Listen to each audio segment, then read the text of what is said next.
नमस्कार, मैं हूं सिद्धार्थ प्रकाश। कहते हैं जब माँ बाप अपने बच्चे को पहली बार स्कूल भेजते हैं तो उनका सपना होता है कि एक दिन ये बच्चा इतना बड़ा आदमी बनेगा कि पूरी दुनिया उसकी मिसाल देगी। बिहार के सहरसा जिले के हर्षवर्धन सिंह के माता पिता ने भी यही सपना देखा था, लेकिन अफसोस ये सपना टूट गया और ऐसा टूटा कि पूरा बिहार गमगीन हो गया। ये कहानी है एक 26 साल के युवा आईपीएस अफसर की, जिसने कड़ी मेहनत और संघर्ष के दम पर वो मुकाम पाया जिसका सपना लाखों बच्चे देखते हैं। लेकिन जब वो पहली पोस्टिंग पर ड्यूटी ज्वाइन करने जा रहा था, तभी किस्मत ने ऐसा खेल खेला कि सब कुछ खत्म हो गया। ये कहानी शुरू होती है बिहार के सहरसा जिले के एक छोटे से गांव फतेहपुर पडरिया से।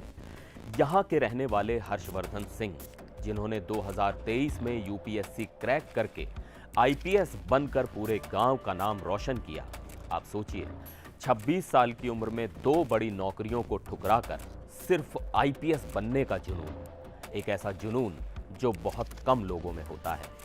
इंजीनियरिंग की पढ़ाई पूरी की, पहले ही अटेम्प्ट में यूपीएससी की परीक्षा पास की और 153वीं रैंक हासिल कर ली। कर्नाटक कैडर मिला, मैसूर में ट्रेनिंग पूरी हुई और पहली पोस्टिंग मिली कर्नाटक के हिसार में। वो रविवार का दिन था जब हर्षवर्धन अपने सपनों को साकार करने निकले थे, लेकिन किस्मत को कुछ और ही मंजूर था। सिर्फ 10 किलोमीटर का सफर बाकी था। हासन के पास किट्टाने इलाके में उनकी कार का टायर फटा और ड्राइवर का कंट्रोल छूट गया। कार सीधा सड़क किनारे एक मकान और पेड़ से टकरा गई। हादसा इतना खतरनाक था कि हर्षवर्धन की मौके पर ही मौत हो गई। सोचिए, जिसने जिंदगी भर अपने परिवार और अपने गांव के लिए मेहनत की, जिसने अपनी हर खुशी छोड़कर सिर्फ अपने देश और समाज के लिए आईपीएस बनने का सपना देखा, वो अपने पहले कदम पर ही हमसे बिछड़ गया। इस हादसे की खबर जब गांव पहुंची तो मानो पूरा गांव ठहर गया। लोग कह रहे थे, काश 10 किलोमीटर और गाड़ी चल पाती तो हमारा बेटा एसपी बनकर कर्नाटक में परचम लहराता।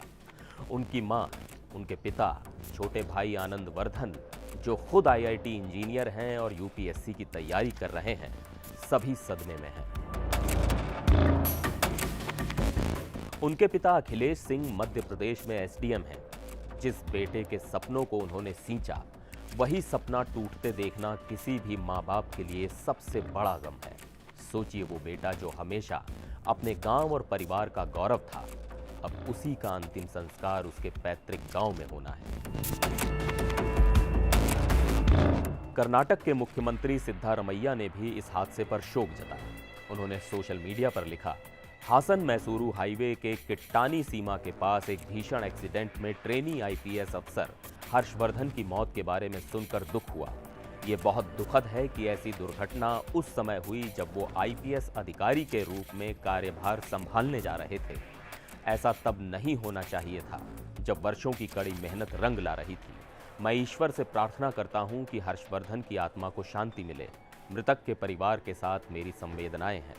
तो हर्षवर्धन की कहानी हमें यही सिखाती है कि जिंदगी कितनी नाजुक और अनिश्चित हो सकती है। इस बेटे ने अपने सपनों को सच करने के लिए हर मुश्किल पार की, लेकिन शायद किस्मत को कुछ और ही मंजूर था। आज उनका परिवार, उनका गांव और हर वो शख्स जो उन्हें जानता था, गहरे गम में डूबा है। काश ये सफर 10 किलोमीटर और चलता, काश ये हादसा ना होता, तो आज बिहार का लाल कर्नाटक में अपने फर्ज की शुरुआत कर रहा होता। लेकिन अब बस यादें रह गई हैं और एक दर्द भरा सवाल, क्यों? आपके क्या विचार हैं? कमेंट में हमें ज़रूर बताएं और इस वीडियो को शेयर करें ताकि हर्षवर्धन जैसे जुनूनी बेटे को हर कोई याद रखे। एनडीटीवी इंडिया पर फिलहाल के लिए बस इतना ही। मुझे दीजिए इजाज़त। नमस्कार।